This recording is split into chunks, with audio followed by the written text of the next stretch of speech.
दीक्षांत समारोह में आपको लिए चलते हैं एम्स का दीक्षांत समारोह, जहां पर केंद्रीय मंत्री गजेंद्र सिंह शेखावत भी मौजूद हैं, मुख्यमंत्री भजनलाल शर्मा भी मौजूद हैं और मनसुख जो कि मांडविया स्वास्थ्य मंत्री हैं, उनको भी आपने तस्वीरों में देखा। मुख्यमंत्री कुछ कह रहे हैं, संबोधित कर रहे हैं, सुनते हैं। अखिल भारतीय आयुर्वेद संस्थान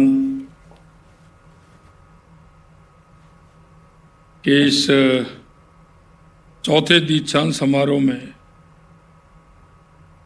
हम सब आपके बीच में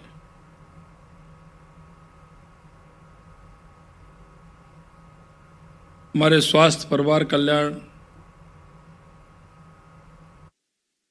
मंत्री सम्मानीय मनसुख मांडविया जी, केंद्रीय जल शक्ति मंत्री आपके अपने ही भाई गजेंद्र शेखावत जी, राजस्थान चिकित्सा और स्वास्थ्य मंत्री गजेंद्र खीवसर जी,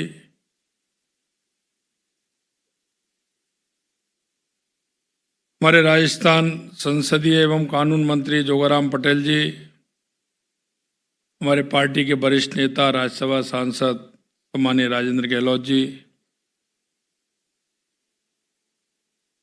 अतिरिक्त मुख्य सचिव सुब्रा सिंह जी, एम्स के अध्यक्ष एस अग्रवाल जी, कार्यकारी निदेशक माधवानंद जी, प्रोफेसर शिल्पी गुप्ता जी, मेरे सामने बैठे हमारे उद्योग राज्य मंत्री के बिश्नोई जी, फलौदी के हमारे विधायक बब्बा राम जी, शेरगढ़ के विधायक बाबू सिंह जी राठौड़ साहब, भैराराम जी सियोल साहब, अतुल बंसाली जी, देवेंद्र जोशी जी, पूर्व सांसद सम्मानीय जसवंत सिंह जी बिश्नोई जी, नारायण पंचारिया जी, हमारे मनोहर पालीवाल जी, जगराम जी, जगबीर छावा जी और इस कार्यक्रम में पधारे सभी मेरे साथी, फैकल्टीज एवं सभी माता और बहनों, सबसे पहले तो मैं धन्यवाद देना चाहता हूं सम्मानीय मनसुख मांडविया जी को कि उन्होंने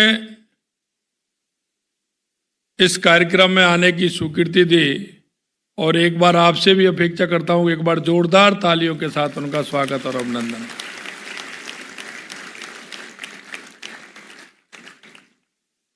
क्योंकि आपके बीच में तो वो आए हैं, लेकिन राजस्थान के लिए आज ये बहुत ही अच्छा दिन है। उन्होंने कई सौगात देने का भी काम किया है। आपने देखा होगा कोरोना के समय में देश दुनिया में भारत के प्रति जो नजरिया था, इतनी बड़ी आबादी, संसाधनों की कमी, इस महामारी को भारत जैसा देश कैसे झेल पाएगा। मैं धन्यवाद देना चाहता हूं यशस्वी हमारे प्रधानमंत्री नरेंद्र मोदी जी को और भाई मनसुख मांडविया जी को जिन्होंने चुनौती को अवसर में बदलने का काम किया और जिस तरह से महामारी थी कोरोना की, उसमें एक राजस्थान ही नहीं, पूरे देश के अंदर जिस तरह से व्यवस्थाएं हुई, जो लोग हमारी तरफ जो देश देख रहे थे, उन देशों ने भी लोहा माना। मैं अगर जोधपुर एम्स की मैं बात करूं तो मैंने देखा उस समय कोरोना के काल में हम सभी लगे हुए थे, क्योंकि मेरे को उसमें कोऑर्डिनेशन के लिए बनाया था, केंद्र से लेकर के प्रदेश तक मैं वो काम देख रहा था। फोन आते थे, लेकिन मैं धन्यवाद देना चाहता हूं एम्स के सभी डॉक्टर्स और पूरे परिवार को कि उन्होंने जिस मुस्तैदी के साथ कोरोना के समय में काम किया, मैं बहुत बहुत धन्यवाद और साधुवाद आपको देना चाहता हूं।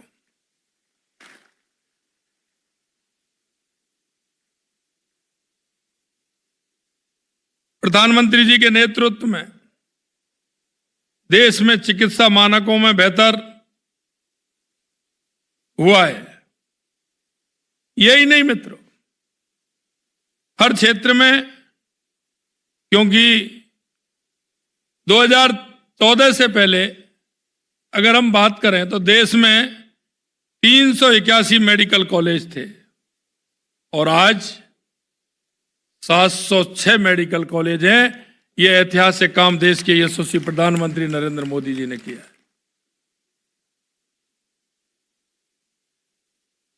एमबीबीएस सीटों की संख्या 54,348 थी, तो आज बढ़कर के 1,09,000 से ज्यादा हो गई। यह देश के यशस्वी प्रधानमंत्री नरेंद्र मोदी जी के नेतृत्व में हुआ। आज अगर हम बात करते हैं 834 लोगों की आबादी पर एक डॉक्टर उपलब्ध है। उच्च शिक्षा संस्थानों की संख्या में तेजी से बढ़ोतरी हुई है। पहले हम देखते थे 2,000, 2,500, 3,000 की संख्या पर एक डॉक्टर उपलब्ध होता था, लेकिन 2014 के बाद देश में जो स्वास्थ्य विभाग के क्षेत्र में जो परिवर्तन हुआ है, माननीय यशस्वी प्रधानमंत्री जी नरेंद्र मोदी जी के नेतृत्व में आपको देखने को मिल रहा है। भारत सरकार ने 7 IIT, 16 IIIT, 7 IIM, 15 एम्स और 390 विश्वविद्यालयों की स्थापना 2014 के बाद की है। यह देश के यशस्वी प्रधानमंत्री नरेंद्र मोदी जी का काम। मैं आज उन सभी स्टूडेंट को जिन्होंने सफलतापूर्वक डिग्री प्राप्त की, मैं उन सभी को बहुत बहुत बधाई और साधुवाद देना चाहता हूं। आज से, जैसा कि माननीय गजेंद्र जी ने कहा, आज से उनका दूसरा कार्य प्रारंभ हुआ है। आप देखते हो, कभी कभी हम देखते हैं कि हमारे डॉक्टर होंगे, नर्सिंग के कर्मचारी होंगे, सुबह से 8 घंटे 10 घंटे ड्यूटी करते हैं, परेशान होते हैं, लेकिन जैसे ही वो घर जाने लगते हैं, कोई ना कोई ऐसा मरीज आता है, कोई ना कोई ऐसा व्यक्ति आता है कि हमें हमारी ड्यूटी के अलावा भी अपना दायित्व निभाना पड़ता है और उसको देखना पड़ता है। मैं आपसे इतना निवेदन करना चाहता हूं, माननीय यशस्वी प्रधानमंत्री जी हमेशा कहते हैं, क्योंकि लोग अधिकार की बात करते हैं, लेकिन हमारे प्रधानमंत्री जी कर्तव्य की बात करते हैं, और वो भी नागरिक कर्तव्य की बात करते हैं कि अब नागरिक होने के नाते कुछ हमारे कर्तव्य ऐसे होते हैं कि जिनको भी हमें देखना पड़ता है। मित्रों, हमारा देश संवेदनाओं का देश है। हमारा देश एक दूसरे के प्रति समस्या के समाधान को ढूंढना, ये हमारी संस्कृति में है।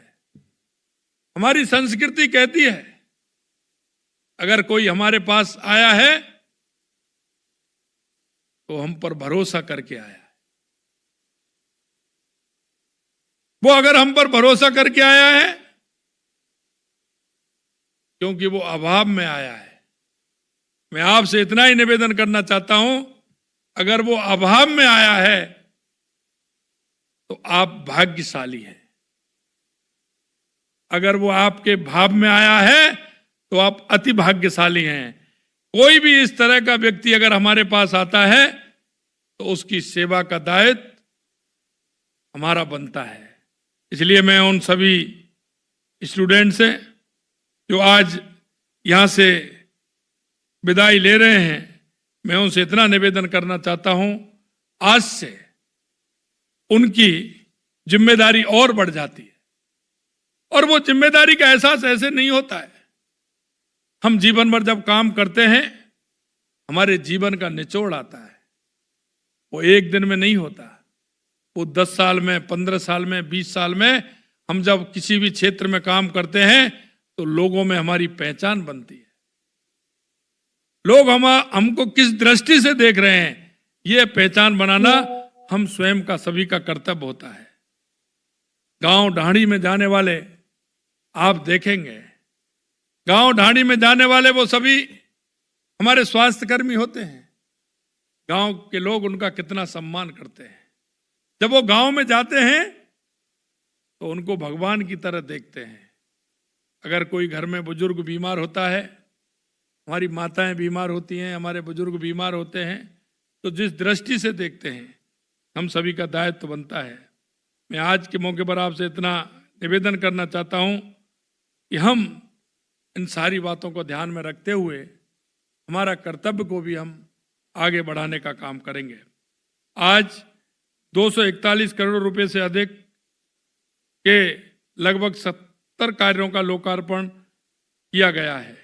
मैं माननीय मंत्री जी को बहुत बहुत धन्यवाद और साधुवाद देना चाहता हूं। 200 करोड़ रुपए की लागत से सवाई मानसिंह मेडिकल कॉलेज में जयपुर में सुपर स्पेशलिटी ब्लॉक एवं 5 विभागों के अपग्रेडेशन का कार्य भी आपने किया है। मैं आपको बहुत बहुत धन्यवाद भी देता हूं। प्रधानमंत्री स्वास्थ्य सुरक्षा योजना के तहत केंद्र से 120 करोड़ रुपए की सहायता आपने दी है, मैं उसके लिए भी आपको धन्यवाद देना चाहता हूं। प्रधानमंत्री जी का 2047 तक का विकसित भारत राष्ट्र का संकल्प है। विकसित राष्ट्र बनाने का संकल्प माननीय प्रधानमंत्री जी का है। मैं आपको एक और निवेदन करना चाहता हूं। इस देश के अंदर काफी सरकारें आई, उन्होंने जब भी योजना बनाई तो 5 साल के लिए योजना बनाई। हमारे देश के यशस्वी प्रधानमंत्री नरेंद्र मोदी जी ने योजनाओं का आकार जिस तरह से बढ़ाया है, 2047 तक योजना 25 और 30 साल के लिए